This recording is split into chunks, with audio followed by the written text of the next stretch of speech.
infectious diseases, research, medicine, health. Welcome to Outbreak News Interviews. And now, broadcasting from the Outbreak News Skylar Studios in beautiful West Central Florida, here is your host, microbiologist and editor of OutbreakNewsToday.com, Robert Harriman. Well, hey, everybody, this is Robert, and welcome to today's show. Now, according to the World Health Organization, dengue is a viral infection caused by the dengue virus, and is transmitted to people via the mosquito. About half of the world's population is now at risk of dengue, and an estimated 1 to 400 million infections occur globally every year. Dengue is most commonly found in tropical and subtropical climates worldwide, mostly in urban and semi-urban environments. Now, while many dengue virus infections are asymptomatic or produce only mild illness, dengue virus can occasionally cause more severe cases and even death. Now, on today's show, we're going to look at dengue through a different lens, that of a mother who lost a son to dengue hemorrhagic fever, and what she does now as an ambassador for the World Mosquito Programme. So joining me today to share her story from England is Jayne Toulson-Burke.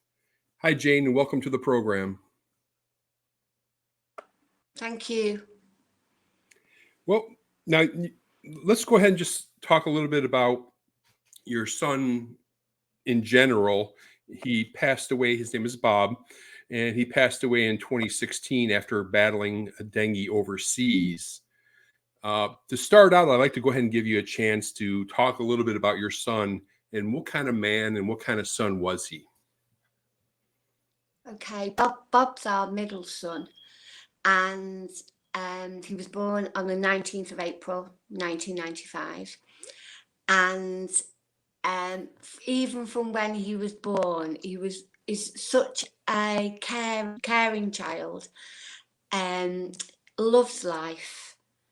He's like a joy, just an absolute joy to have. He's a loving son, and he'll do anything for you. And his friends have said that he's like a true friend. And when they were a group together, he's like the cornerstone of that group.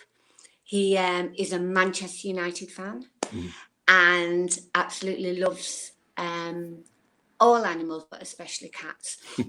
And when Bob would come in, whether it was from school or college, he'd not come and say hello to us first. He'd go and get the cat, and he'd like be stroking the cat, and the cat actually would wait for him at the window.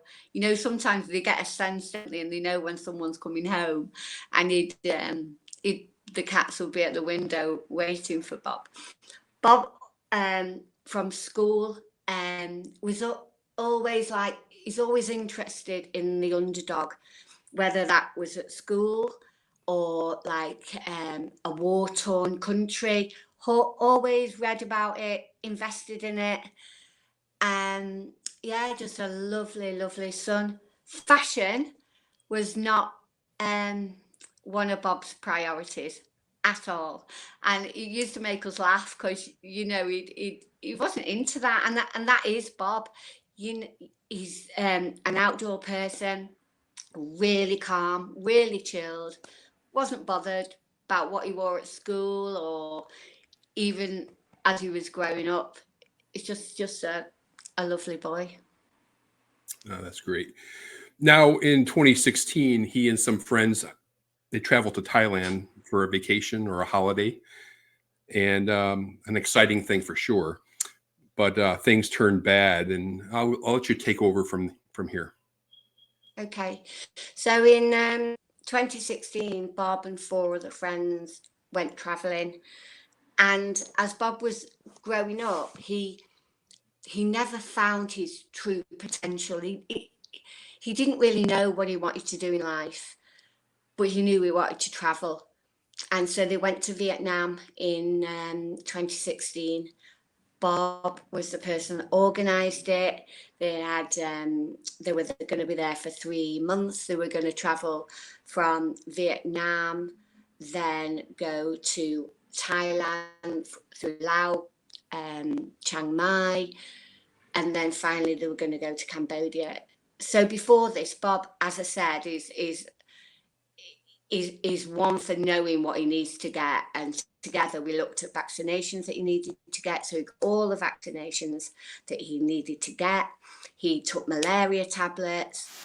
We got a tiny sheet of paper from the clinic where he had his vaccinations, and it said, there was one sentence at the bottom, and it said, there's a 1% chance of something called dengue fever.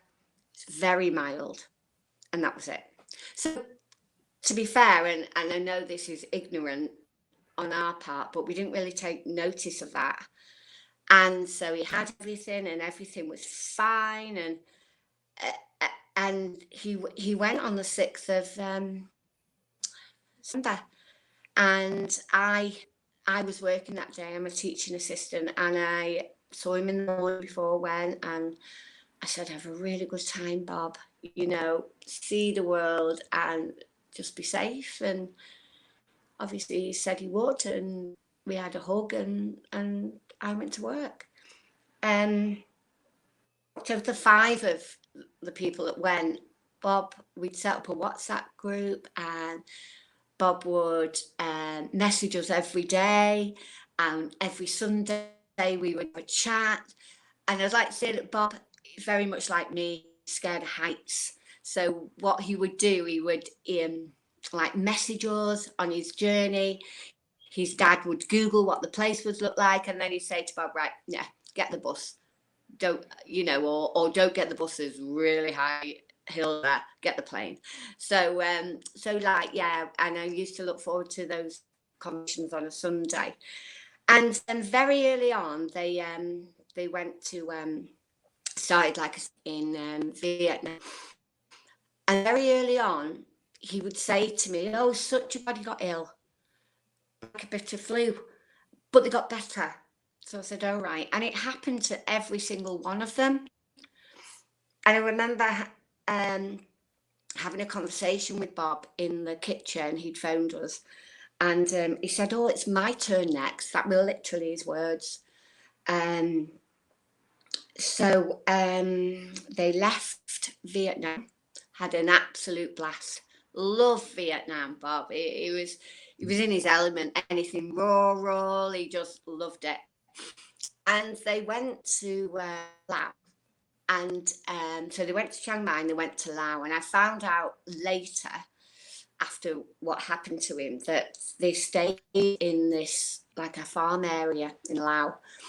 Then on the way to Bangkok, he was on the plane, and he said to one of the people he went with, I just don't feel well. I feel like fluey.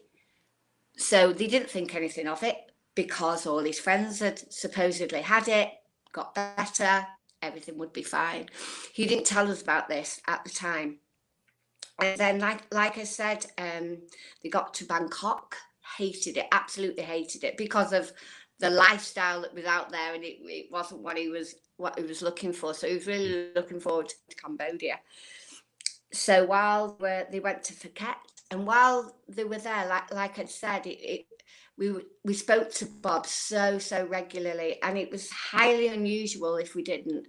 And there was one particular time during the week, and he'd not got back in touch, and me was thinking, it's really strange, and what we did, I remember the night we sat up all night, couldn't get in touch with his friends, because obviously if you go to and they used to island hop, and depending on who wanted to go, they'd go, so they might splinter off and then meet up again.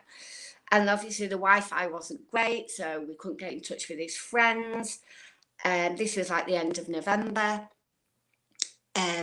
My husband was emailing hospitals in Phuket, trying to put a description in for him, didn't get him back. And then the next day, I was at work, and he phoned me, And I said, where on earth were you? You know, we were so worried about you.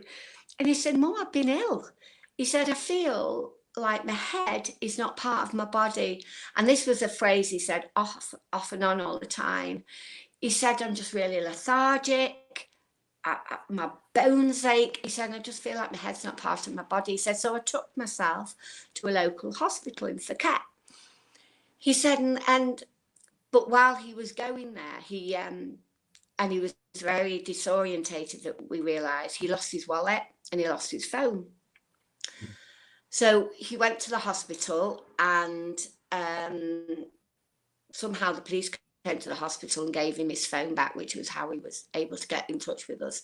And he said, but everything seems all right, Mum. He said, they've taken blood, they've done x-rays, and they think it's flu.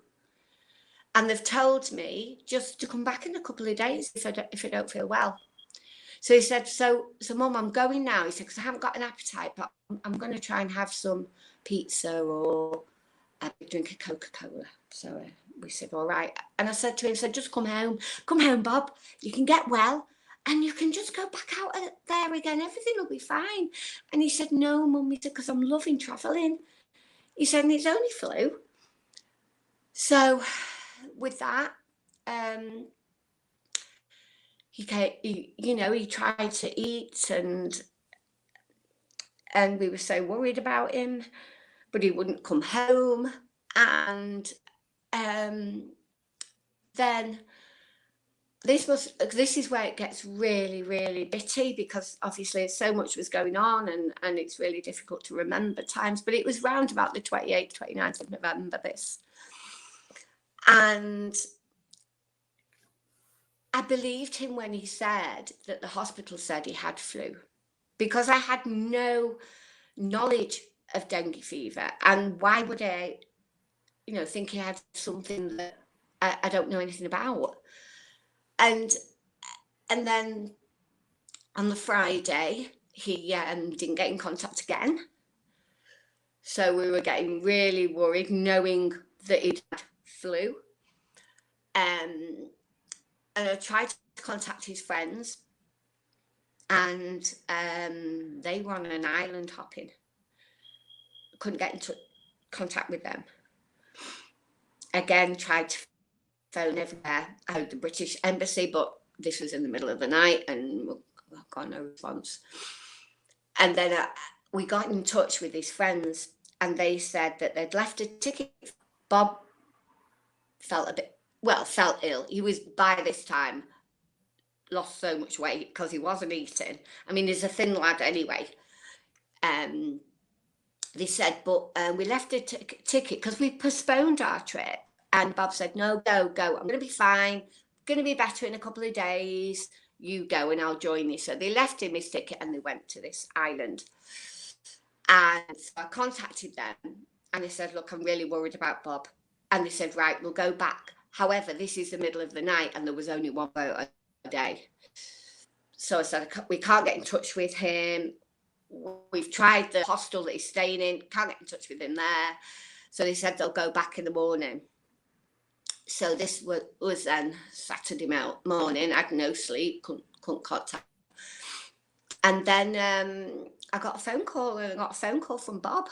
And he said, I took myself back to the hospital.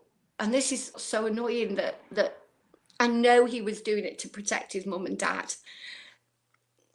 And he said, I took myself back to the hospital, Mum, and same hospital, because he was told it was better to go back to the same hospital.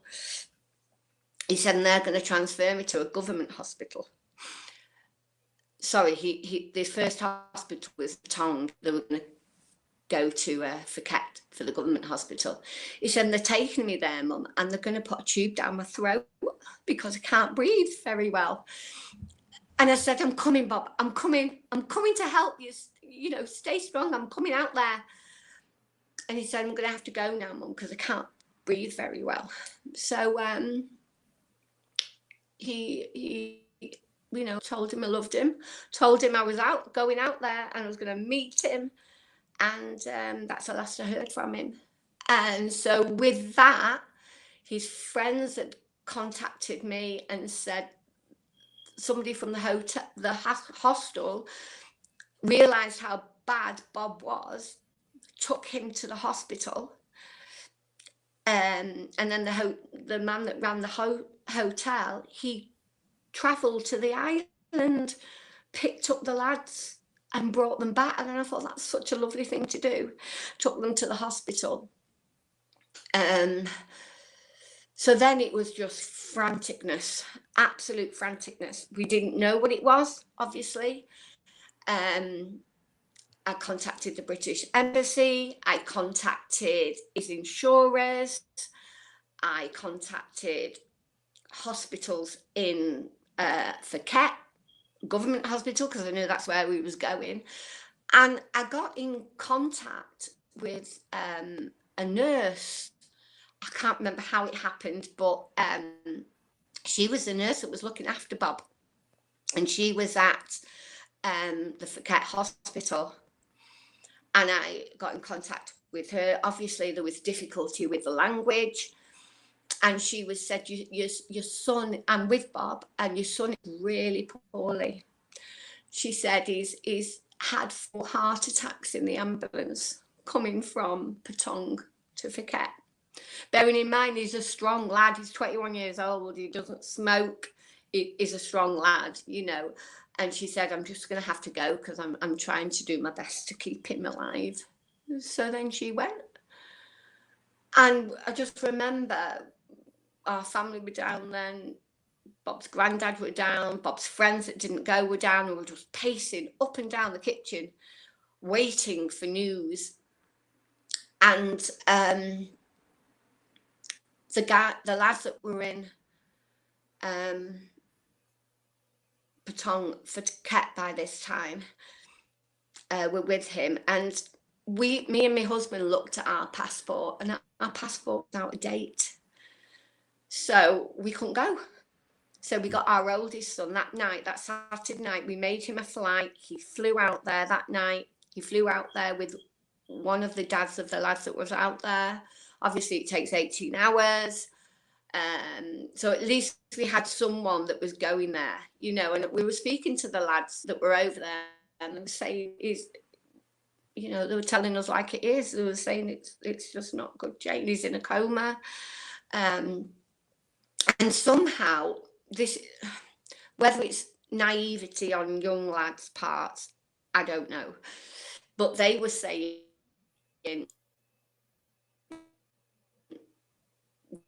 they thought, please, I've got no idea. Some of the lads still here came round to us and said, Bob's died.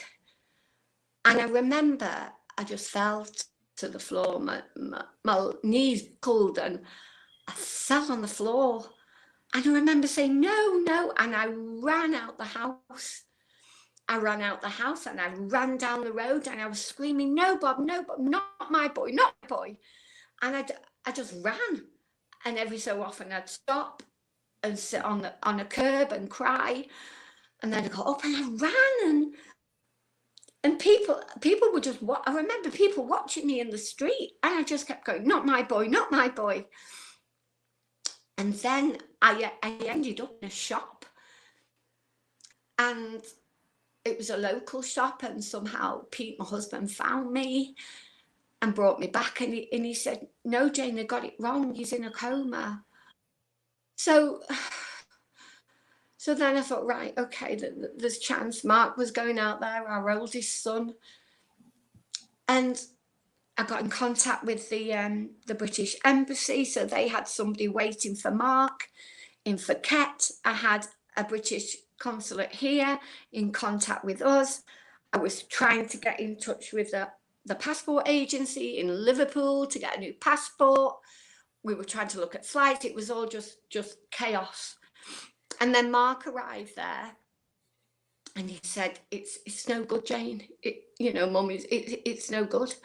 So I said, stay with him. And the hospital were then phoning me. So on the Monday, they phoned me and said, we need all his medical records, all the vaccinations he had. He said,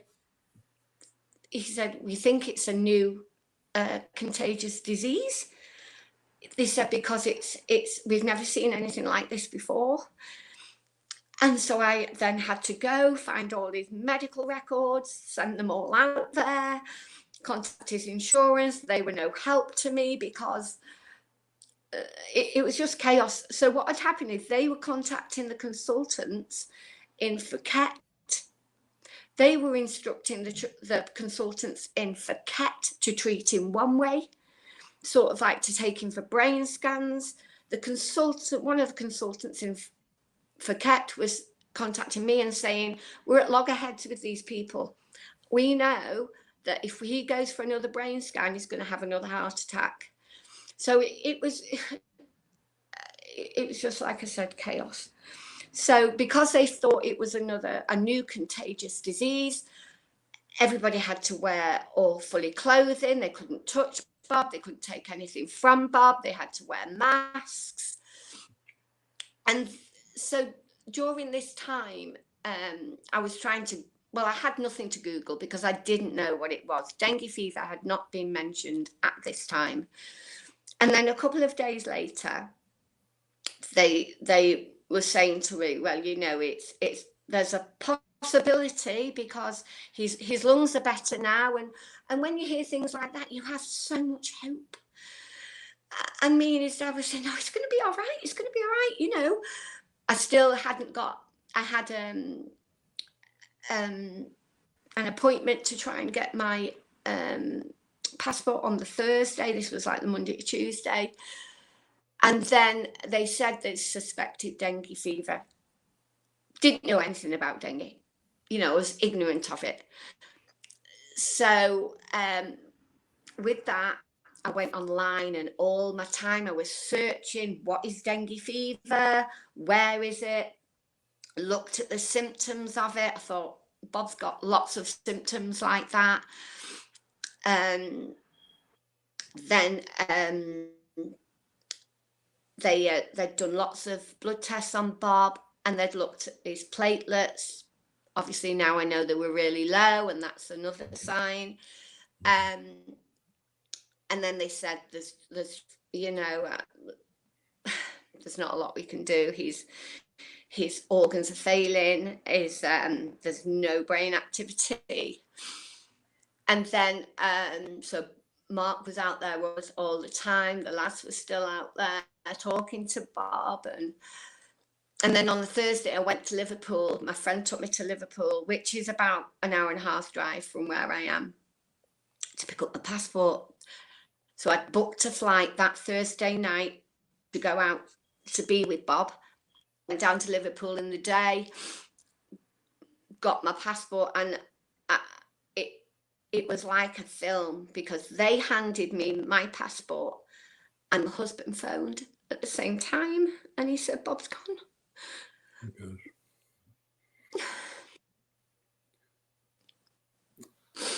So I came home, we'd booked the flight, and I still went on my flight. I needed to be with my boy. So I got on the flight, bearing in mind when we've gone away as a family, I've never looked after money because I didn't want to do things like that. It's always my husband that books things. And I was going to a country to be with my son that had passed away. And it was just, it's amazing how things kick together. I was able to organise my flights, I found my way to the hospital. I met Mark at the hospital. This was really late. It was about 1 o'clock in the morning. So we couldn't do anything till the morning.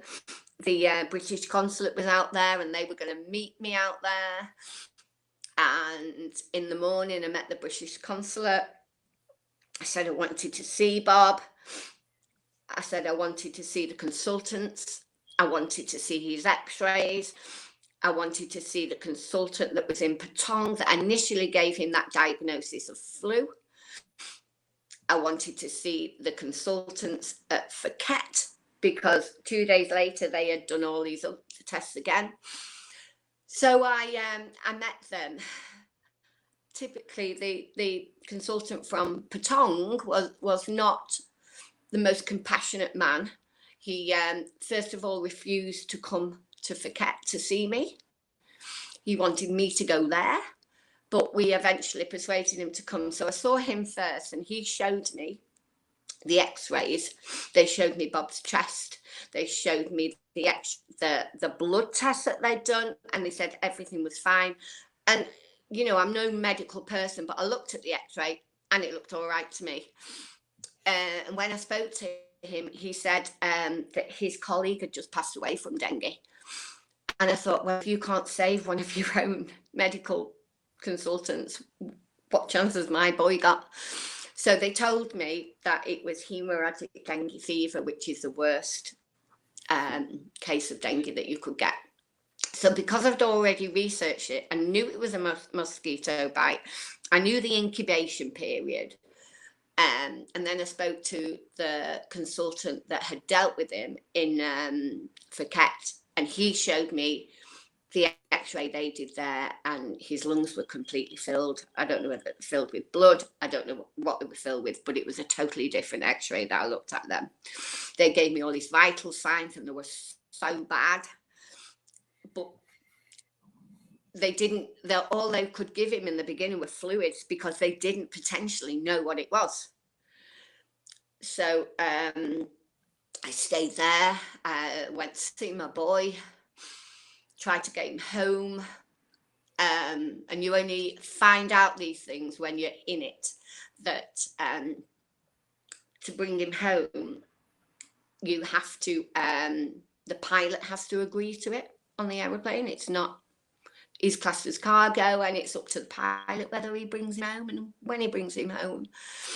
I didn't want an autopsy out there. I wanted no one to touch him now. I wanted him just home. I just wanted him home.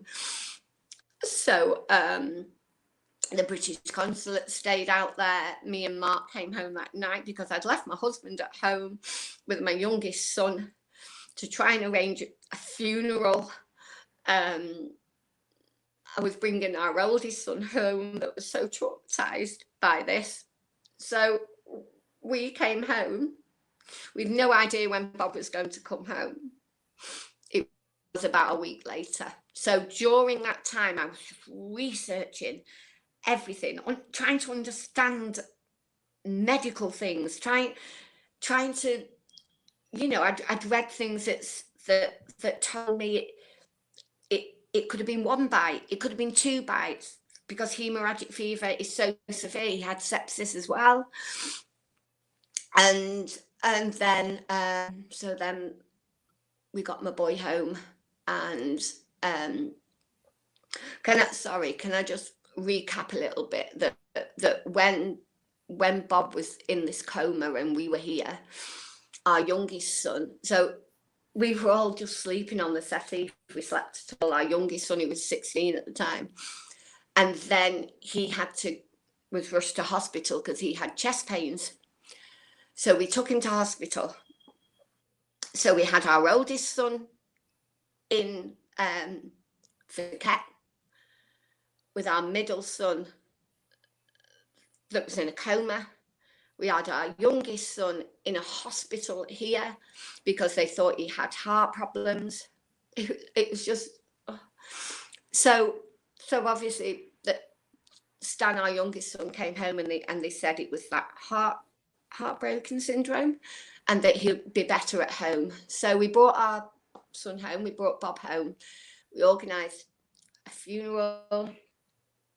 I was still looking at dengue and everything like that. We had Bob's funeral, and I just kept researching and trying to find out why we don't know more about this thing. And I came across the World Mosquito Programme, and I read lots of articles about them and what they were doing to try and suppress dengue fever, where they were looking at.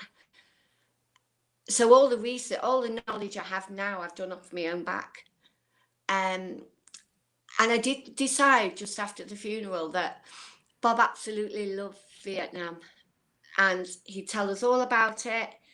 I wanted to go back there, and I wanted to see it through his eyes. And it was like 2018, bearing in 2017 was, I went back to work about 4 months after. I needed some stability. My husband stayed off work for a long time, in and out of different jobs, because he couldn't stand it. But I knew I had to go back, and I wanted to go back. So in 2018, I went back. I did the north. I did the south, and both times, because Bob was so good at keeping in contact with us, and we knew everywhere he went. We knew the hotels he stayed in. We looked at the photographs that he gave us, and I wanted to recreate that journey. So again, booked my own flight, sorted my own self out, and I stayed in every hostel that he stayed in. And honestly, I was like 56 at the time, never stayed in a hostel before, with all these young travelers. And I stayed, some of them were so grim, but I stayed in these hostels. One place I stayed, the boys that had come back here, they could tell me even the rooms that he stayed in. So on one particular hostel, I went and explained, why I was there, and he took me up to the room where Bob would have stayed. It was amazing. And so every photograph that Bob had, I put the same t-shirt on at the same location. I've studied it on my phone where I had to stand to get the same position. I had my photograph taken there, and that's how I worked. And I went all through the north, did all the trips he did, and then it was just amazing. And I just felt so connected to my boy, so connected.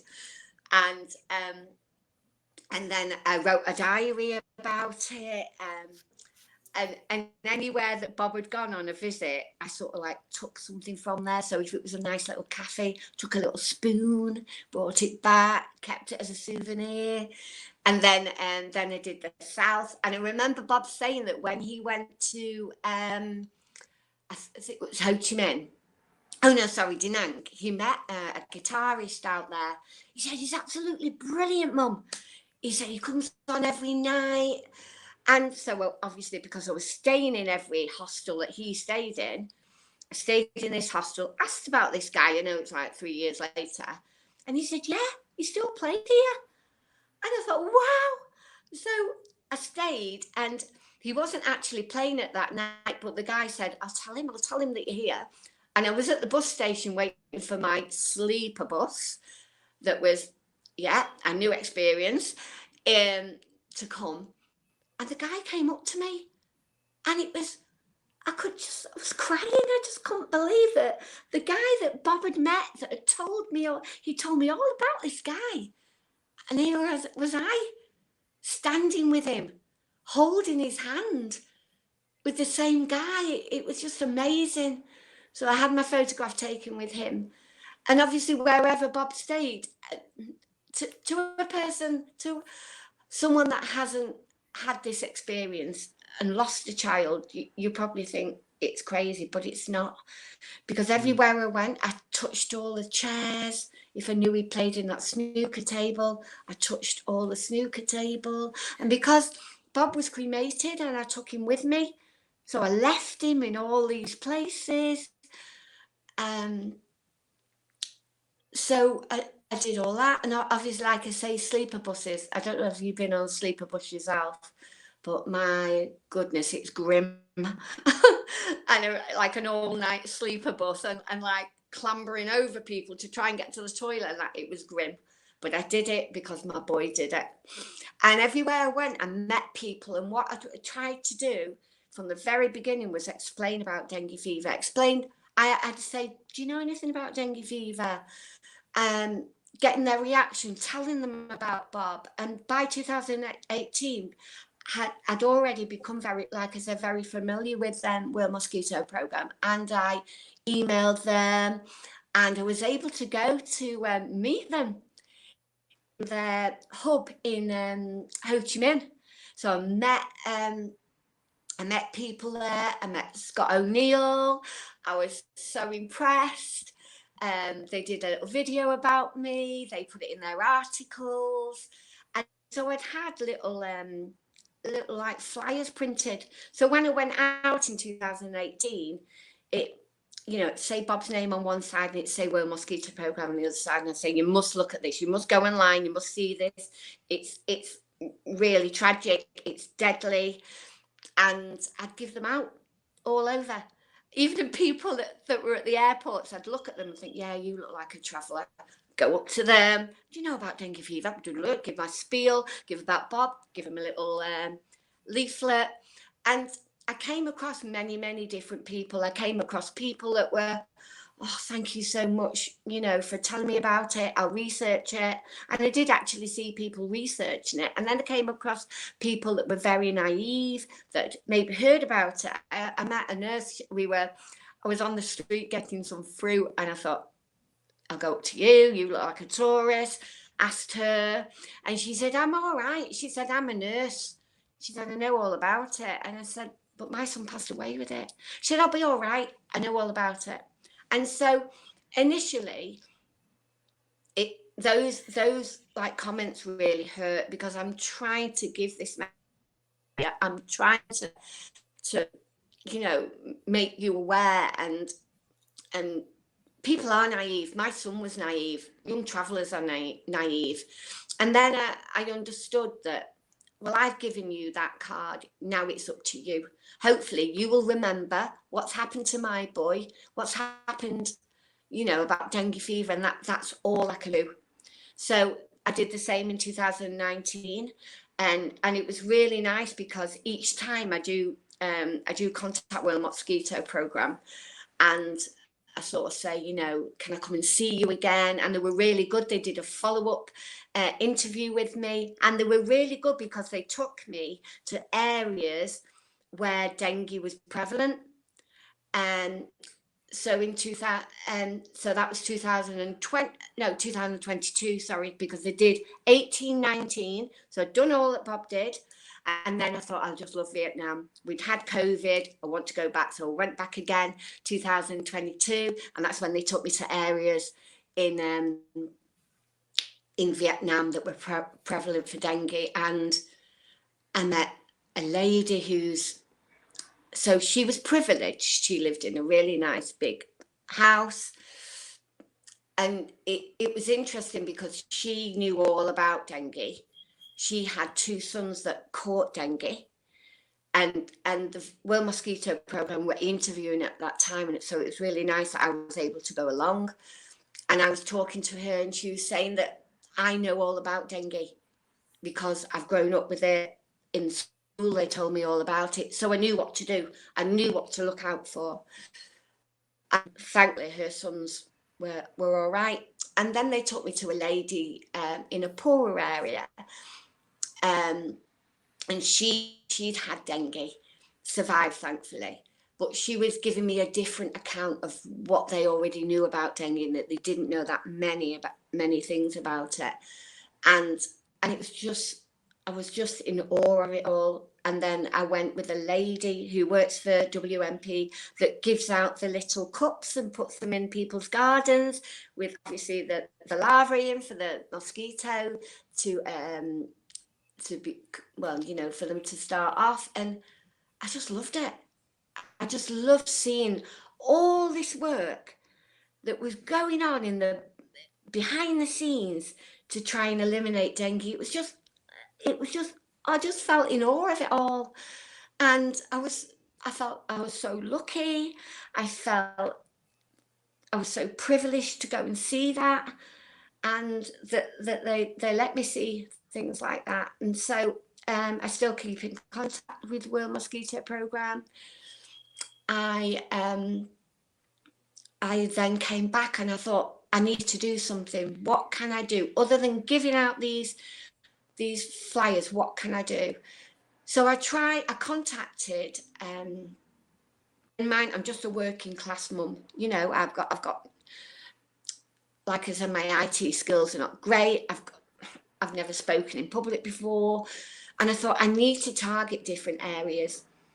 So I targeted the doctors and the health clinics because my son was not given the right advice. You know, they should have said to him, where are you going? Oh, did you know about dengue fever? This is prevalent there. Jayne, can I follow up with a couple questions first? Of course. I'm sorry, I go on and on. No, it's okay. I just want to make sure we get these in. Okay. So, did you and your family ever travel to a dengue endemic place prior to that? No. Prior to him going? No. No. And when he went to the health clinic, did he get recommendations about using mosquito repellent? Yeah. Okay. He got those, but Yeah. that was like a general. Yeah. You know, don't forget your mosquito repellent.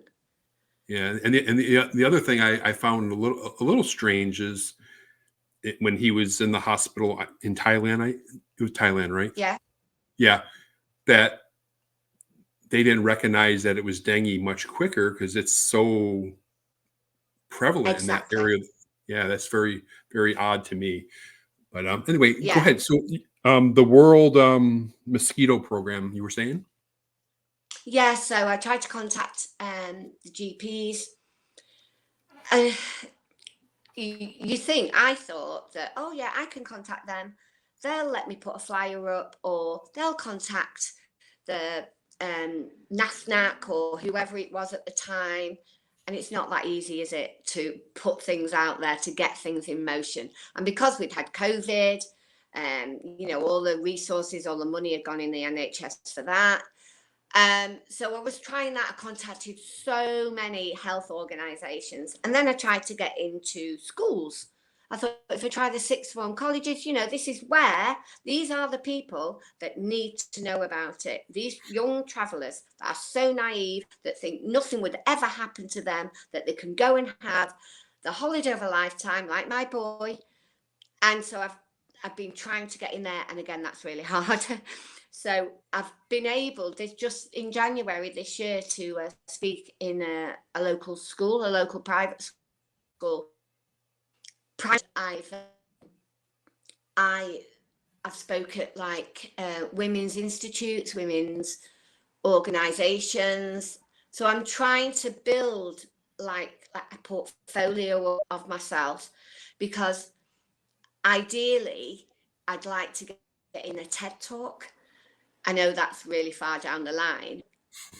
It's just contacts I'm finding are really hard. Like I said, I'm just a plain ordinary working class mum. And so, but I am not giving up this fight.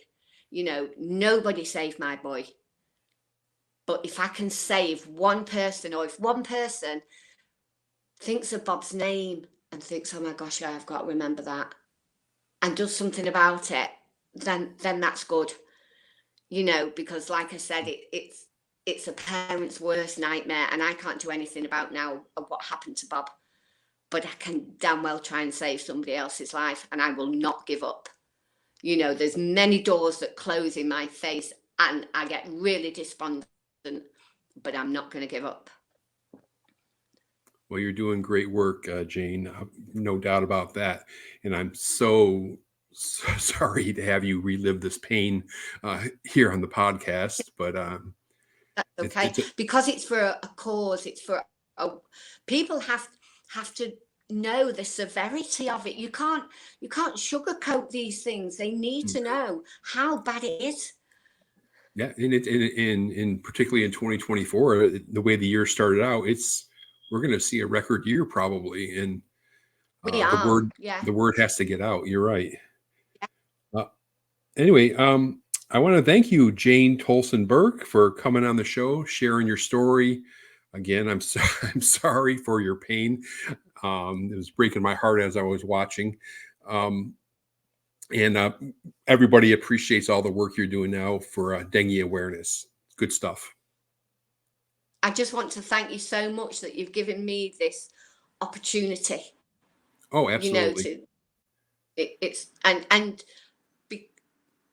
also it was so quick that you got back to me, and I felt your passion about it, and so yeah, thanks so much.